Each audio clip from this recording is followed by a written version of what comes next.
राज्यातील प्राथमिक, माध्यमिक व उच्च माध्यमिक शाळांच्या संदर्भात आज आपण राज्य शैक्षणिक संशोधन व प्रशिक्षण परिषद महाराष्ट्र पुणे यांचं एक अत्यंत महत्त्वाचं असं पत्र जाणून घेणार आहोत.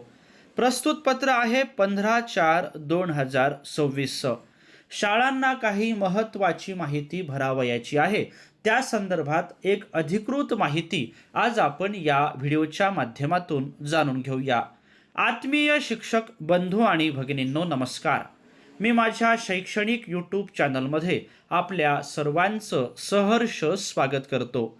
आजच्या या व्हिडिओमध्ये आपण राज्य शैक्षणिक संशोधन व प्रशिक्षण परिषद महाराष्ट्र पुणे यांची एक महत्त्वाचं पत्र हे जाणून घेऊया. अशाच प्रकारचे विविध शैक्षणिक पत्र जाणून घेण्यासाठी माझ्या या यूट्यूब चॅनलला जर आपण सबस्क्राईब्स केलं नसेल तर जरूर सबस्क्राईब्स करा, अशी नम्र विनंती मी आपल्याला या व्हिडिओच्या निमित्ताने करतो आहे. पत्राचा विषय आहे शाळा गुणवत्ता मूल्यांकन आणि आश्वासन आराखडा स्वयंमूल्यांकन 2025-26 बाबतची माहिती स्क्वॅप ॲपमध्ये भरण्यास मुदतवाढ देण्याबाबत आणि त्या अनुषंगाने 5 महत्त्वाचे संदर्भ आपल्याला या ठिकाणी दिसत आहे. उपरोक्त संदर्भ क्रमांक 1 नुसार राज्यातील सर्व शाळांचे मूल्यांकन करण्यासाठी राज्य शैक्षणिक संशोधन व प्रशिक्षण परिषद महाराष्ट्र पुणे येथे राज्य शाळा मानक प्राधिकरण कक्षाची स्थापना करण्यात आली आहे.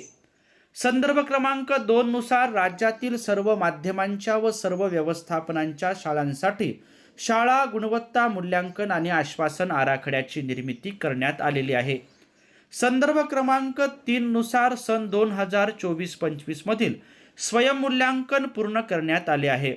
संदर्भ क्रमांक 4 नुसार सन 2025-26 मध्ये शाळांचे स्वयंमूल्यांकन करण्यासाठी दिनांक 27 फेब्रुवारी 2026 पर्यंत सर्व शाळांना पूर्वतयारीच्या सूचना देण्यात आल्या होत्या.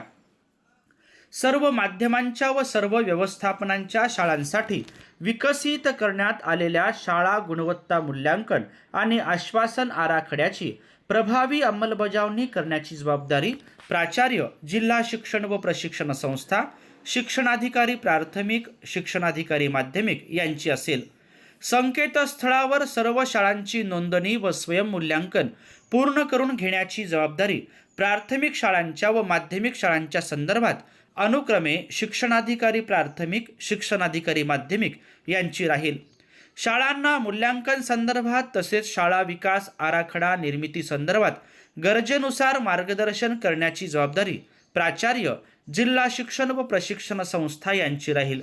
संदर्भ क्रमांक 5 नुसार सन 2025-26 मध्ये शाळांचे स्वयंमूल्यांकन पूर्ण करण्यासाठी राज्य शैक्षणिक संशोधन व प्रशिक्षण परिषद महाराष्ट्र पुणे यांच्या maa.ac.in या वेबसाईटवरील स्क्वॅप टॅबमध्ये स्वयंमूल्यांकनासाठीची लिंक दिनांक 16 मार्च 2026 ते दिनांक 15 एप्रिल 2026 रोजी सायंकाळी 6 वाजेपर्यंत उपलब्ध करून देण्यात आले होते. शिक्षणाधिकारी प्राथमिक आणि माध्यमिक यांनी मुदतवाढ देण्याबाबत विनंती केली आहे. सन 2025-26 मध्ये शाळांचे स्वयंमूल्यांकन पूर्ण करण्यासाठी राज्य शैक्षणिक संशोधन व प्रशिक्षण परिषद महाराष्ट्र पुणे यांच्या maa.ac.in या वेबसाईटवरील स्क्वॅप टॅबमध्ये स्वयंमूल्यांकनासाठीची लिंक मुदतवाढीसह दिनांक 1 मे 2026 रोजी सायंकाळी 6 वाजेपर्यंत उपलब्ध करून देण्यात येत आहे. सदरील स्क्वॅप ॲपवर दिलेल्या मुदतीत माहिती भरणे आपल्या जिल्ह्यातील सर्व शाळांना ऑनलाईन ऑफलाईन बैठकीचे आयोजन करून कळविण्यात यावे, असे माननीय सहसंचालक राज्य शैक्षणिक संशोधन व प्रशिक्षण परिषद महाराष्ट्र पुणे यांनी या पत्राच्या माध्यमातून कळविलेलं आहे. अत्यंत महत्त्वाचं असं पत्र आहे. प्रस्तुत पत्र आपण या ठिकाणी जाणून घेतल्याबद्दल आपल्या सर्वांचेच मनापासून धन्यवाद.